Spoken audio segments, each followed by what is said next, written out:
पुराना घर हवा में चरमरा रहा था और कराह रहा था। उसकी पुरानी लकड़ियां तूफान के हमले का विरोध कर रही थीं।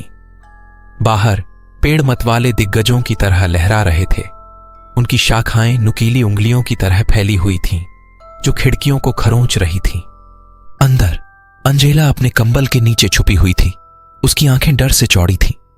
वह हमेशा अंधेरे से डरती थी, लेकिन आज रात उसका डर 10 गुना बढ़ गया था। तूफान जीवित लग रहा था, एक द्वेषपूर्ण शक्ति जो अंदर घुसने के लिए कृत संकल्प थी। वह उसे हवा में फुसफुसाहट सुन सकती थी। उसकी आवाज उसे परेशान कर रही थी, उसे डरने के लिए कह रही थी।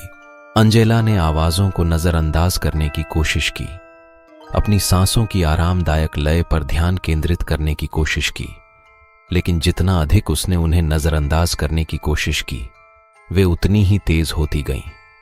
वह उन्हें हर जगह सुन सकती थी, चादरों की सरसराहट में, फर्श बोर्ड की चरमराहट में, यहां तक कि अपने दिल की धड़कन में भी। अचानक नीचे से एक तेज आवाज ने अंजेला का दिल उसके गले में डाल दिया। उसने अपने सिर पर कपड़ा खींच लिया। उसका शरीर डर से कांप रहा था।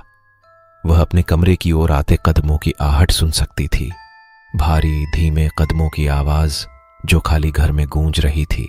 कदम उसके दरवाजे के बाहर रुक गए और अंजेला को दहलीज के ठीक बाहर छिपी किसी बुरी चीज की मौजूदगी का एहसास हुआ। उसने अपनी आंखें बंद कर लीं। उसकी सांसें उसके गले में अटक गईं। दरवाजा धीरे धीरे चरमराया और अंधेरे से एक आकृति उभरी। वह लंबा और पतला था। उसका चेहरा लंबा, पीला और आंखें ढंसी हुई थीं। उसकी त्वचा चिपचिपी और भूरे रंग की थी और उसके होंठ विचित्र व्यंग्य की तरह मुड़े हुए थे। अंजेला भयभीत होकर उस आकृति को देखती रही, यहां तक कि चिल्लाने से भी डरती थी। आकृति उसकी ओर सरक रही थी। उसकी हरकतें झटकेदार और अप्राकृतिक थीं। जैसे जैसे वह करीब आती गई, अंजेला को सड़न की दुर्गंध महसूस हुई, एक दुर्गंध जिसने उसके पेट को मथने पर मजबूर कर दिया। आकृति ने अपना हाथ बढ़ाया। उसकी लंबी हड्डीदार उंगलियां अंजेला के गाल से टकरा रही थीं।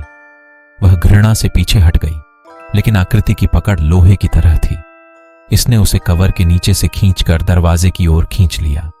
अंजेला ने लात मारकर और खरोंचकर जवाबी कार्रवाई की, लेकिन उसका आंकड़ा बहुत मजबूत था। उसे घसीटकर दालान से नीचे लिविंग रूम में ले जाया गया, जहां बाहर तूफान तेज था। आकृति ने अंजेला को फर्श पर फेंक दिया। उसका शरीर ठंडी कठोर लकड़ी से टकरा रहा था। जब उस आकृति ने अपना हाथ उठाया तो उसने घबराकर ऊपर देखा। उसके लंबे नुकीले नाखून चांदनी में चमक रहे थे। अंजेला ने अपनी आंखें बंद कर लीं। उस झटके का इंतजार कर रही थी जो सब कुछ खत्म कर देगा, लेकिन झटका कभी नहीं आया। इसके बजाय उसने अपने पीछे से एक जोरदार दुर्घटना सुनी। उसने अपनी आंखें खोलीं और देखा कि वह आकृति एक गिरती हुई किरण से जमीन पर गिर गई थी। अंत में वह जमीन पर गिर पड़ी। उसका शरीर थक गया। वह काफी देर तक वहीं लेटी रही, सांसें रोकती हुई बारिश की आवाज सुनती रही। जैसे ही तूफान थमने लगा, उसने आसमान की ओर देखा। भोर की पहली किरणें बादलों को चीर रही थीं।